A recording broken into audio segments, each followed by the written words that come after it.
സുവിശേഷത്തിൻ ദീപതെളിച്ചം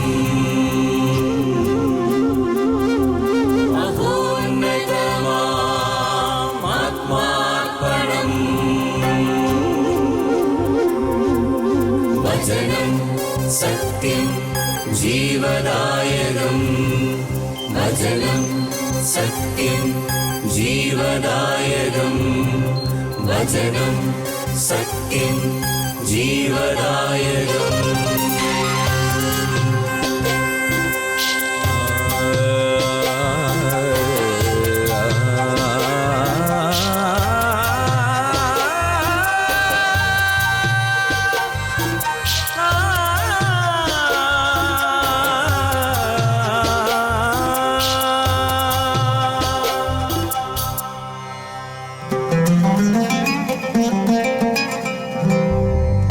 അധ്വാനിപ്പവർത്തൻ സിരകളിലൊഴുകും ജീവൻ പകരും ദിവ്യഭോജനം. അധ്വാനിപ്പവർത്തൻ സിരകളിലൊഴുകും ജീവൻ പകരും ദിവ്യഭോജനം. അതിരുകൾ ഭേദിക്കും സ്നേഹത്തിൻ രശ്മികൾ ഞങ്ങളെ ഉണർത്തുന്ന പുതിയ പ്രഭാതം. അതിരുകൾ ഭേദിക്കും സ്നേഹത്തിൻ രശ്മികൾ ഞങ്ങളെ ഉണർത്തുന്ന പുതിയ പ്രഭാതം. മന്ന മന്ന മന്ന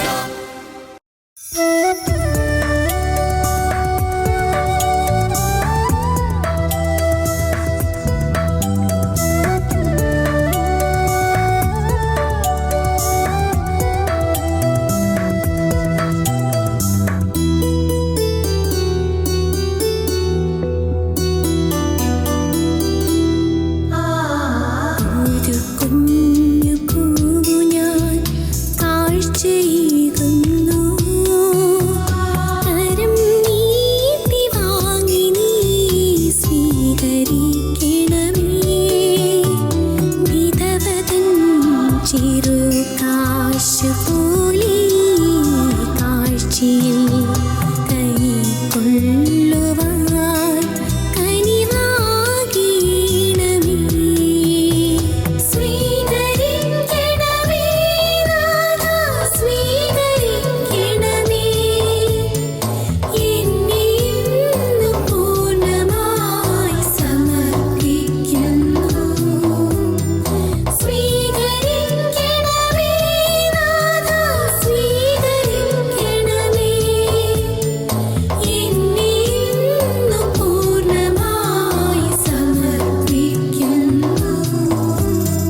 ഹല്ലേലൂയ, പ്രൈസ് ദി ലോർഡ്. മത്തായിയുടെ സുവിശേഷം 12-ാം അധ്യായം അതിൻ്റെ 36-ാമത്തെ വാക്യം ഈശോ നമ്മളെ പഠിപ്പിക്കുകയാണ്. ഞാൻ നിങ്ങളോട് പറയുന്നു, മനുഷ്യർ പറയുന്ന ഓരോ വാക്കിനും വിധി ദിനത്തിൽ കണക്ക് കൊടുക്കേണ്ടി വരും. യേശുവിൽ സ്നേഹം നിറഞ്ഞവരെ, വിധി ദിനത്തിൽ കണക്ക് കൊടുക്കുന്നത് ഈശോ ഇവിടെ വ്യക്തമായി പറയുകയാണ്. നീ എന്ത് പ്രവർത്തിച്ചു എന്നതിനേക്കാൾ ഉപരി നീ പറഞ്ഞ വാക്കുകൾക്ക് കണക്ക് കൊടുക്കേണ്ടി വരും.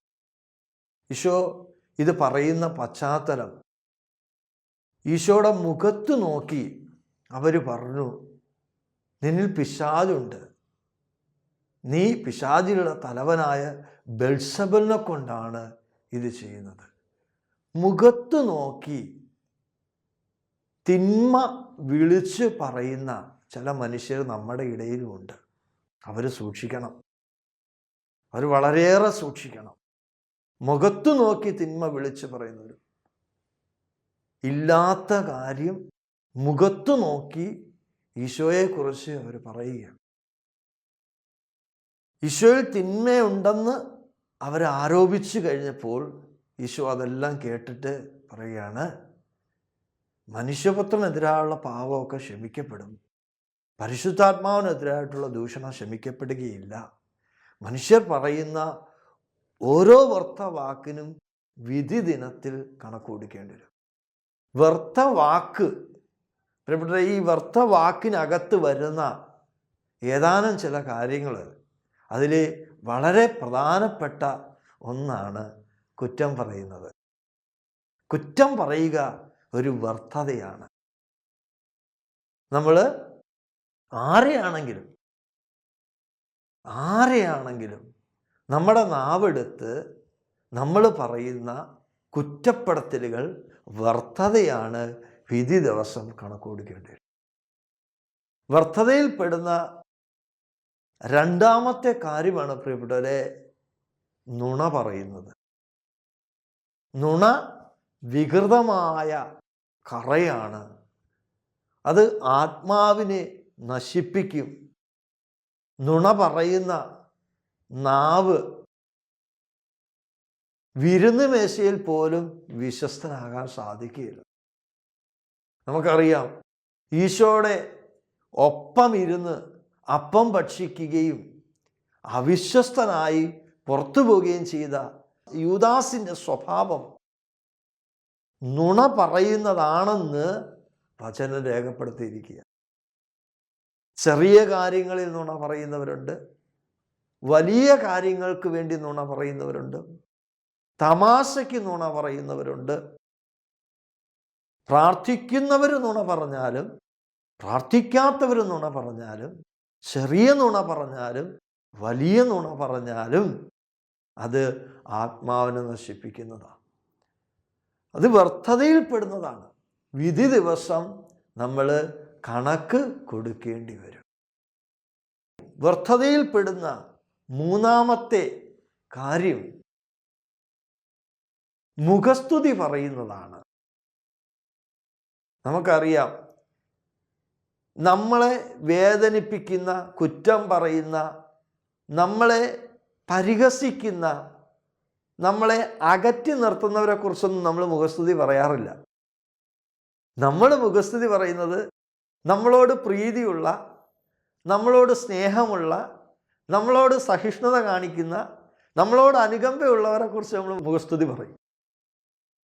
യേശുവിൽ സ്നേഹം നിറഞ്ഞവരെ, മുഖസ്തുതി അപ്പോസ്തലന്മാരുടെ ലേഖനങ്ങൾ വായിക്കുമ്പോൾ അപ്പോസ്തലന്മാർ എഴുതി വച്ചിരിക്കുന്നത്, ഞങ്ങളുടെ വാക്കുകൾ മുഖസ്തുതി കൊണ്ട് ആരെയും വശീകരിക്കുന്നതല്ല. ഞങ്ങൾ മുഖസ്തുതി പറയാറില്ല. അപ്പോസ്തലന്മാരുടെ സാക്ഷി നമുക്ക് വായിക്കാൻ പറ്റും. പ്രിയപ്പെട്ടവരെ, ഈ കാലഘട്ടത്തിൽ അനേകരുടെ ജീവിതത്തിൽ ഉള്ള ഒരു ആത്മീയ ബന്ധനമാണ് മുഖസ്തുതി പറച്ചിൽ. സുവിശേഷകരിൽ ഇടയിലും മുഖസ്തുതി പറയുന്നവരുണ്ട്, പ്രാർത്ഥനാക്കാരുടെ ഇടയിലും മുഖസ്തുതി പറയുന്നവരുണ്ട്.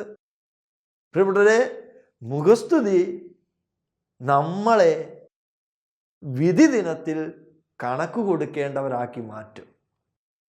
ഇല്ലാത്ത കാര്യം ഉണ്ടെന്ന് പറയുന്നതാണ് മുഖസ്തുതി.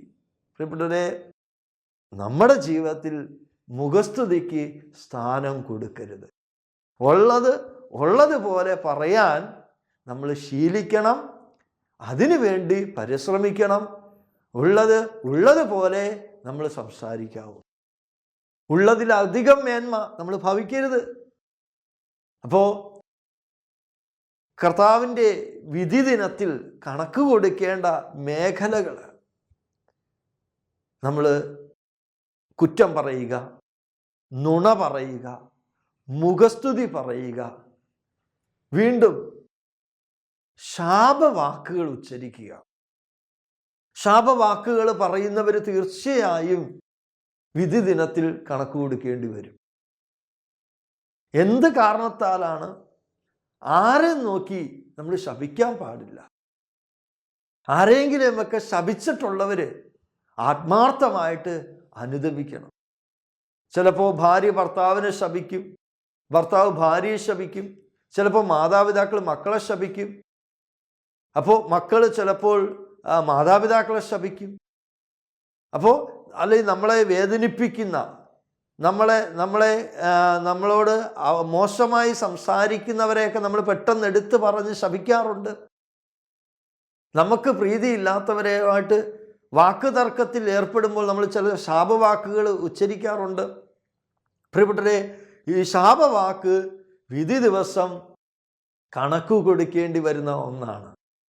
ഇപ്പം നമ്മുടെ ഭവനങ്ങളിൽ, നമ്മുടെ കൂട്ടായ്മകളിൽ, നമ്മുടെ വ്യക്തി ജീവിതത്തിൽ നമ്മുടെ വിധിയുടെ ദിവസം കണക്ക് ബോധിപ്പിക്കുമ്പോൾ ഇങ്ങനെ പറയട്ടെ: കർത്താവിനാൽ അനുഗ്രഹിക്കപ്പെട്ട ദൈവ പൈതലേ, നീ നിൻ്റെ ജീവിതം കൊണ്ട് ആരെയും ശപിച്ചില്ല.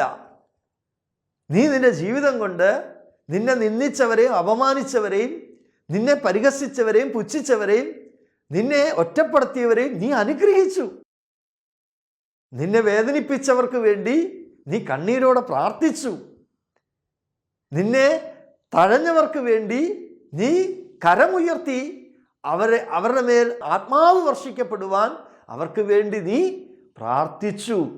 ഇവിടെ ഇങ്ങനെ വിധി ദിനത്തിൽ നമ്മൾ കേൾക്കാൻ ഇടയാകണം. അപ്പോൾ ശാപവാക്കുകൾ, ചില കുഞ്ഞുങ്ങൾ ശാപവാക്കുകളൊക്കെ പറയാറുണ്ട്. അപ്പോൾ ഇതൊക്കെ നമ്മുടെ ജീവിതത്തിലെ വിധി ദിവസം കണക്ക് കൊടുക്കേണ്ടി വരുന്ന കാര്യങ്ങളാണ്. വീണ്ടും വിധി ദിവസത്തിൽ കണക്ക് കൊടുക്കുന്ന മറ്റൊരു മേഖലയാണ് പ്രിയപ്പെട്ടവരെ, ചീത്ത വാക്കുകൾ ഉപയോഗിക്കുക. ചീത്ത വാക്കുകൾ, അസഭ്യം പറയുക. ചില ഭവനങ്ങളെന്ന് പറയുമ്പോൾ ക്രിസ്തീയ കുടുംബത്തിൽ, നമ്മുടെ ക്രിസ്തീയ കുടുംബങ്ങളിൽ പലയിടങ്ങളിലും മക്കളെ അസഭ്യ വാക്കുകൾ ഉപയോഗിക്കുന്ന മാതാപിതാക്കളുണ്ട്. മക്കൾ പരസ്പരം ചീത്ത വാക്കുകൾ പറയാറുണ്ട്. നമ്മൾ ചീത്ത പറഞ്ഞു തീരും, പക്ഷേ നമ്മൾ പറയുന്ന വാക്ക് പിൻവലിക്കപ്പെടുകയില്ല. വാക്ക് സൃഷ്ടികളുടെ താക്കോലാണ്. വാക്കിനാൽ നാം നീതീകരിക്കപ്പെടുകയും കുറ്റക്കാരാകുകയും ചെയ്യും. അപ്പോൾ ഒരു കാരണവശാലും നമ്മുടെ വ്യക്തി ജീവിതത്തിൽ നാം നാവെടുത്ത് ചീത്ത വാക്കുകൾ പറയാൻ ഇടയാകരുത്. അങ്ങനെ പറയുന്ന മക്കൾ അവർ കർത്താവിനോട് മുട്ടിപ്പായി പ്രാർത്ഥിക്കണം: കർത്താവേ, ചീത്ത പറയുന്ന എൻ്റെ ഈ ശീലത്തിൽ നിന്ന് എന്നെ മാറ്റണമേ, എന്നെ പിന്തിരിപ്പിക്കണമേ, എന്നെ വീണ്ടെടുക്കണമേ. അറപ്പും വെറുപ്പും ഉളവാകുന്ന ചില വാക്കുകളാണ് ചിലർ ഉപയോഗിക്കുന്നത്. ഇവിടെ അതൊന്നും ആത്മാവിന് യോജിച്ചതല്ല. അതൊന്നും സ്വർഗീയമായി നമ്മളെ സന്തുഷ്ടരാക്കുന്നില്ല. അതെല്ലാം ഈ ലോകത്തിൻ്റെ അരൂപി നമ്മളിൽ നിവേശിപ്പിക്കുന്നതാണ്. അതിനെ നമുക്ക് എതിർക്കാം, അതിനെ നമുക്ക് മാറ്റിവെക്കാം. വിധി ദിനത്തിൽ കണക്ക് കൊടുക്കേണ്ടി വരുന്ന മറ്റൊരു കാര്യമാണ് പ്രിയപ്പെട്ടവരെ, വെറുപ്പ് ഉളവാക്കുന്ന വാക്കുകൾ. വെറുപ്പോടുകൂടെ പറയുന്ന വാക്ക് വിധി ദിവസത്തിൽ കണക്ക് കൊടുക്കേണ്ടി വരും. അനേകരുടെ ജീവിതത്തിൽ വെറുപ്പോടുകൂടെ അനേകർ സംസാരിക്കുന്നത് കാണാനും കേൾക്കാനും ഇടയായിട്ടുണ്ട്. അപ്പം എൻ്റെയും നിങ്ങളുടെയും ജീവിതത്തിൽ ആരോടും വെറുപ്പില്ലാതിരിക്കട്ടെ, അതാണ് യേശു ആഗ്രഹിക്കുന്നത്. അപ്പോൾ വെറുപ്പിൻ്റെ വാക്ക് വരുമ്പോൾ അവിടെ വെറുപ്പ് വന്നു കഴിയുമ്പോൾ അവിടെ ദൂഷണം മാത്രമാണ്, ദുഷിച്ച് മാത്രമേ സംസാരിക്കുള്ളൂ. ഇപ്പം എനിക്ക് ഒരാളോട് വെറുപ്പുണ്ടെങ്കിൽ ഞാൻ അയാളെക്കുറിച്ച് പ്രശംസിച്ച് പറയാറില്ല, ഞാൻ അയാളെക്കുറിച്ച് ഏറ്റവും മോശമായതേ പറയുകയുള്ളൂ. അപ്പോൾ ഒരു മനുഷ്യനെക്കുറിച്ച് ഏറ്റവും മോശമായ വാക്ക് പറയിക്കുന്ന, അല്ലെ ഏറ്റവും മോശമായ രീതിയിൽ മറ്റൊരാളെ തരം താഴ്ത്താൻ എൻ്റെ വെറുപ്പ് ഉപയോഗിക്കും പിശാച്. ഉണ്ട് പ്രിയപ്പെട്ടവരെ, നമുക്ക് വെറുപ്പ്, നമ്മുടെ ഭവനത്തിൽ നിന്ന് വെറുപ്പിൻ്റെ വാക്കുകൾ നമുക്ക് ദൂരീകരിക്കാം. കുടുംബത്തിൽ ഭാര്യ, ഭർത്താവ്, മക്കൾ, സഹോദരങ്ങൾ വെറുപ്പിൻ്റെ വാക്കുകൾ മാറ്റി സ്നേഹത്തിൻ്റെയും ഐക്യത്തിൻ്റെയും സന്തോഷത്തിൻ്റെയും സമാധാനത്തിൻ്റെയും വാക്കുകൾ പറഞ്ഞ് പഠിക്കാൻ നമുക്ക് ശീലിക്കാം പ്രിയപ്പെട്ടവരെ. അതുപോലെ തന്നെ വിധി ദിനത്തിൽ കണക്ക് കൊടുക്കേണ്ടി വരുന്ന മറ്റൊരു മേഖലയാണ്, മറ്റൊരു സ്വഭാവമാണ് നിന്ദിച്ച് സംസാരിക്കുക. ഒരാളെക്കുറിച്ച് നമ്മൾ നിന്ദിക്കുകയാണ്. നമുക്ക് അയാളെക്കുറിച്ച് ഒന്നും അറിയില്ല, കേട്ടിട്ട് പോലും, ആളെ കണ്ടിട്ട് പോലുമില്ല, പക്ഷെ നമ്മൾ നിന്ദിക്കുകയാണ്. ഇത് നിന്ദനങ്ങളുടെ കാലഘട്ടമാണല്ലോ. നമുക്കറിയാം, സുവിശേഷകരെ നിന്ദിക്കുന്ന ഒരു തലമുറ നമ്മുടെ ചുറ്റുമുണ്ട്. പ്രാർത്ഥനയെ നിന്ദിക്കുന്ന, വിശ്വാസത്തെ നിന്ദിക്കുന്ന, അധികാരികളെ നിന്ദിക്കുന്ന ഒരു തലമുറ നമ്മുടെ ചുറ്റും ഉയർന്നു വരികയാണ്. അവർക്ക് വേണ്ടി നമുക്ക് പ്രാർത്ഥിക്കാം. അപ്പോൾ ആരെയും നിന്ദിക്കാതിരിക്കാൻ സൂക്ഷിക്കുക. നിന്ന വിധി ദിവസം കണക്ക് കൊടുക്കേണ്ടി വരും. അത് നാം പറയുന്ന വ്യർത്ഥവാക്കിൽ പെടുന്നതാണ്.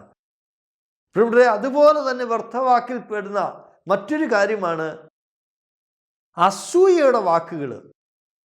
അസൂയ അസ്ഥികളെ ജീർണിപ്പിക്കുന്നു എന്നാണല്ലോ ബൈബിൾ പറയുന്നത്. അസൂയ കാരണമാണല്ലോ ജോസഫിനെ സഹോദരന്മാർ വിറ്റത്. ഈശോയെ കുരിശിൽ തറച്ച് കൊല്ലണമെന്ന് പുരോഹിത വർഗത്തിന് ഈശോയോട് തോന്നിയത് അസൂയ തന്നെയാണല്ലോ. അപ്പോൾ അസൂയ നീതിമാന്മാരെ പോലും ക്രൂശിക്കാനും വിൽക്കാനും പ്രേരിപ്പിക്കുന്ന ഒരു പാപമാണ്. അപ്പോൾ അസൂയയോടുള്ള സംസാരം, ആർക്കെങ്കിലും ആരോടെങ്കിലും ഒക്കെ അസൂയ ഉണ്ടെങ്കിൽ, അസൂയയുടെ വാക്കുകൾ പറയാറുണ്ടെങ്കിൽ അവർ വിധി ദിവസം കണക്ക് കൊടുക്കേണ്ടി വരും പ്രിയപ്പെട്ടവരെ. അസൂയ സത്യം പറഞ്ഞാൽ ഒരു മാരക പാപം തന്നെയാണ്. ഈശോയെ കുരിശിൽ തറച്ച് കൊല്ലാൻ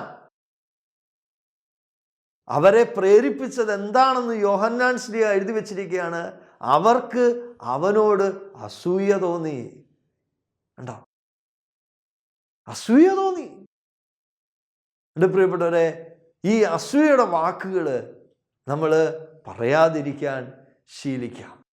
അപ്പോൾ നമ്മൾ നിത്യതയിൽ എത്തുമ്പോൾ വിധി ദിവസത്തിൽ കണക്ക് കൊടുക്കേണ്ടി വരുന്ന മേഖലകളാണ് ഇതൊക്കെയും. വീണ്ടും വിധി ദിവസം കണക്ക് കൊടുക്കേണ്ടി വരുന്ന മറ്റൊരു കാര്യമുണ്ട് പ്രിയപ്പെട്ടവരെ. അത് വളരെ ഗൗരവമുള്ള ഒരു കാര്യം തന്നെയാണ്. അങ്ങനെയുള്ള ശീലം വിധി ദിവസം നമ്മൾ തിരസ്കരിക്കപ്പെടും. സ്വയം പുകഴ്ത്തുക. പ്രിയപ്പെട്ടവരെ, സ്വയം പുകഴ്ത്തുന്നവരൊക്കെയും താഴ്ത്തപ്പെടും. ഈ സ്വയം പുകഴ്ത്തുന്നവർ ചെയ്യുന്നത് എന്താണ്? ദൈവത്തിന് അവരെ ഉയർത്താനുള്ള ദൈവത്തിൻ്റെ അവകാശത്തെ അവർ നിഷേധിക്കുകയാണ് ചെയ്യുന്നത്. ദൈവമാണ് എന്നെ ഉയർത്തേണ്ടത്, ദൈവമാണ് എന്നെ പുകഴ്ത്തേണ്ടത്, ദൈവമാണ് എന്നെ മഹത്വപ്പെടുത്തേണ്ടത്. ഞാൻ സ്വയമേവ മഹത്വമെടുക്കുകയും ഞാൻ സ്വയമേവ എന്നെ തന്നെ പുകഴ്ത്തിക്കൊണ്ടിരിക്കുകയും ചെയ്യുമ്പോൾ ഞാൻ തിരസ്കരിക്കപ്പെടാൻ സാധ്യതയുണ്ട്. അപ്പോൾ വിധി ദിനത്തിൽ പ്രിയപ്പെട്ടവരെ കണക്ക് കൊടുക്കേണ്ടി വരും. എങ്ങനെയുള്ളവർ? തന്നെത്താൻ പുകഴ്ത്തുന്നവർ. തന്നെ പുകഴ്ത്തുന്നവർ അവര് സമൂഹത്തിന് നന്മ ഉണ്ടാക്കില്ല. അവരിൽ തന്നെ ദ്രോഹം ഉണ്ടാക്കിക്കൊണ്ടിരിക്കുകയാണ്. അതുകൊണ്ട് ഞാൻ എന്നെ തന്നെ പുകഴ്ത്താതെ ഞാൻ മറ്റുള്ളവരെ പ്രശംസിക്കാൻ മറന്നു പോകരുത്. ഞാൻ എന്നെ തന്നെ പുകഴ്ത്തുകയല്ല വേണ്ടത്, ഞാൻ മറ്റുള്ളവരെ പ്രശംസിക്കണം. അവർ ചെയ്യുന്ന നല്ല കാര്യങ്ങളെ പ്രശംസിക്കുകയും അംഗീകരിക്കുകയും ചെയ്യണം. ഇനി സ്വയം പുകഴ്ത്തുന്നവരോ അവർക്ക് മറ്റുള്ളവരെ ഒന്നും അംഗീകരിക്കാൻ പറ്റുകയില്ല. അവരുടെ കണ്ണിൽ അവരാണ് ശരി, അവരുടെ കണ്ണിൽ അവരാണ് ഏറ്റവും നല്ലവർ. അങ്ങനെ ഒരു ജീവിതം പ്രിയപ്പെട്ടവരെ വിധി ദിവസം നമ്മളിൽ നിന്ന് കണക്ക് ചോദിക്കേണ്ടി വരും. അതുപോലെ തന്നെ വ്യർത്ഥവാക്കിൽപ്പെടുന്ന മറ്റൊരു കാര്യമാണ് പ്രിയപ്പെട്ടവരെ കളിയാക്കുക, പരിഹസിക്കുക. ഇപ്പൊ പലരും പലരോട് സംസാരിക്കുമ്പോൾ മറ്റുള്ളവരെ പരിഹസിച്ച് സംസാരിക്കും. ആരെയും പരിഹസിക്കരുതെന്നാണ് യേശു നമ്മളെ പഠിപ്പിച്ചത്. ഈ ചെറിയവനിൽ ഒരുവനെ പോലും നിന്ദിക്കരുത്, പരിഹസിക്കരുത്. ഇപ്പൊ നമ്മുടെയൊക്കെ വീട്ടിനകത്ത്, നമ്മുടെയൊക്കെ ജീവിതത്തിൽ നമ്മൾ നോക്കി, നമ്മൾ എത്രയോ പേരെ ഇതിനകം വെച്ച് പരിഹസിച്ചിട്ടുണ്ടാവും. ഏതെല്ലാം സാഹചര്യങ്ങളിൽ, ഏതെല്ലാം മേഖലയിൽ, ഏതെല്ലാം യാത്രകളിൽ ആരെയെല്ലാം നമ്മൾ പരിഹസിച്ചിട്ടുണ്ട്. ഇവിടെ നമ്മൾ മറന്നു പോകും. പരിഹസിക്കപ്പെട്ടവൻ്റെ വേദന സ്വർഗം കണ്ടിട്ടുണ്ട്. നമ്മളാൽ പരിഹസിക്കപ്പെട്ടവൻ്റെ വേദന സ്വർഗം കണ്ടിട്ടുണ്ട്. ഒന്നിൻ്റെയും പേരിൽ ആരെയും പരിഹസിക്കരുത്. ഇന്ന് പരിഹാസത്തിൻ്റെ കാലമായത് ഈ ലോകം. ആരെ പരിഹസിക്കണമെന്നും പറഞ്ഞാണ് എല്ലാവരും നടക്കുന്നത്. മറ്റുള്ളവനെ വേദനിപ്പിച്ചുകൊണ്ട് നാം കണ്ടെത്തുന്ന സന്തോഷമൊന്നും നിത്യതയിൽ പ്രയോജനപ്പെടുകയില്ല പ്രിയപ്പെട്ടവരെ. അതുകൊണ്ട് അങ്ങനെയുള്ള ശീലം, മറ്റുള്ളവരെ പരിഹസിക്കുന്ന ഒരു മനോഭാവം എന്നിലുണ്ട് എങ്കിൽ ഞാൻ ഈശോയോട് പറയണം, ഈശോയെ, മറ്റുള്ളവരെ പരിഹസിക്കുന്ന എൻ്റെ ഈ സ്വഭാവം മാറ്റിത്തരണമേ. കറുപ്പിൻ്റെ പേരിലാകട്ടെ, വെളുപ്പിൻ്റെ പേരിലാകട്ടെ, പണത്തിൻ്റെ പേരിലാകട്ടെ, പഠനത്തിൻ്റെ പേരിലാകട്ടെ, ആരോഗ്യത്തിൻ്റെ പേരിലാകട്ടെ, ഒന്നിൻ്റെ പേരിൽ ആരെയും പരിഹസിക്കരുത്. പരിഹസിക്കപ്പെടാതിരിക്കാൻ നമുക്ക് ശ്രദ്ധിക്കണം, ഒപ്പം നമ്മൾ പരിഹസിക്കുകയും ചെയ്യരുത്. സങ്കീർത്തകൻ നമ്മളെ പഠിപ്പിക്കുന്നുണ്ടല്ലോ, പരിഹാസകരുടെ പീഠത്തിൽ ഇരിക്കാത്തവൻ ഭാഗ്യവാൻ. ഇപ്പൊ ചിലര് വട്ടം കൂടിയിരുന്ന് കൂട്ടത്തിലുള്ള ചിലരെ വളരെ മോശമായി സംസാരിച്ച് അവനെ കരയിക്കും, ഇഹത്തും താഴ്ത്തും മുറിക്കും. ഇതെല്ലാം വിധി ദിവസം കണക്ക് കൊടുക്കേണ്ടി വരും. അപ്പോൾ നമ്മുടെ ഈ ലോക ജീവിതത്തിൽ നമ്മുടെ കണക്ക് പുസ്തകം തുറക്കുമ്പോൾ സ്വർഗം ഇത് വായിക്കാതിരിക്കട്ടെ, ഇങ്ങനെയൊന്നും കാണാതിരിക്കട്ടെ. ഞാൻ ആരെയും പരിഹസിച്ചില്ല, ഞാൻ ആരെയും പുച്ഛിച്ചില്ല, ഞാൻ ആരെയും ശപിച്ചില്ല, ഞാൻ ആരോടും കള്ളം പറഞ്ഞില്ല, ഞാൻ ആരെയും വിധിച്ചില്ല, ഞാൻ ആരെയും ചീത്ത പറഞ്ഞില്ല, മറുത്ത് ഞാൻ മറ്റുള്ളവരോട് ശാന്തമായും സൗമ്യമായും സ്നേഹമായും എളിമയോടും വിനയത്തോടും സമാധാനത്തോടും സംസാരിച്ചുവെന്ന് വിധി ദിവസം നമ്മളെക്കുറിച്ച് പറയാൻ ഇടയാട്ടെ പ്രിയപ്പെട്ടവരെ. ഈശോ പറഞ്ഞ വാക്യം നമ്മൾ ആവർത്തിച്ച് വായിക്കുക. സുവിശേഷ പ്രഘോഷകര്, പ്രാർത്ഥനാ ജീവിതം നയിക്കുന്നവര്, സന്യസ്തര്, പുരോഹിതര്, വിശ്വാസികൾ എല്ലാവർക്കും ഇത് ബാധകമാണ്. വിധി ദിവസം എല്ലാവരും കണക്ക് കൊടുക്കേണ്ട മേഖലകളാണിത്. പ്രിയപ്പെട്ടവരെ, കണ്ണീരോടെ നമുക്ക് പ്രാർത്ഥിക്കാം. ഈശോയെ, ഞാൻ പറഞ്ഞ വ്യർത്ഥവാക്കുകൾ എനിക്ക് ക്ഷമ തരണമേ, എന്നോട് പൊറുക്കണമേ. ഞാൻ ആരെല്ലാമാണോ പഴിച്ചതും വിധിച്ചതും വിമർശിച്ചതും കുറ്റം പറഞ്ഞതും കള്ളം പറഞ്ഞതും ശപിച്ചതും, ഈശോയെ എനിക്ക് മാപ്പ് തരണമേ. ഈശോ നമ്മളെ അനുഗ്രഹിക്കട്ടെ. ഹല്ലേലൂയ. Praise the Lord. കുരിശ് രക്ഷയുടെ അടയാളമാണ്. സ്നേഹത്തിൻ്റെയും പങ്കുവെക്കലിൻ്റെയും മഹത്തായ അനുഭവം. ആ വലിയ രക്ഷയുടെ സാന്നിധ്യം നമ്മുടെ ജീവിതത്തെ സമ്പൂർണ്ണമാക്കട്ടെ. ഏവർക്കും ക്രിസ്തു സ്നേഹവും സമാധാനവും നേരുന്നു. പ്രാർത്ഥനയും നമുക്ക് പരസ്പരം ഓർമ്മിക്കാം. നിങ്ങളുടെ അഭിപ്രായങ്ങളും നിർദ്ദേശങ്ങളും ഞങ്ങളെ അറിയിക്കാൻ മറക്കരുത്. eldroyvision.uae@gmail.com. ഞങ്ങളെ ഉണർത്തുന്ന പുതിയ പ്രഭാതം, അതിരുകൾ ഭേദിക്കും സ്നേഹത്തിൻ്റെ രശ്മികൾ. ഞങ്ങളെ ഉണർത്തുന്ന പുതിയ പ്രഭാതം.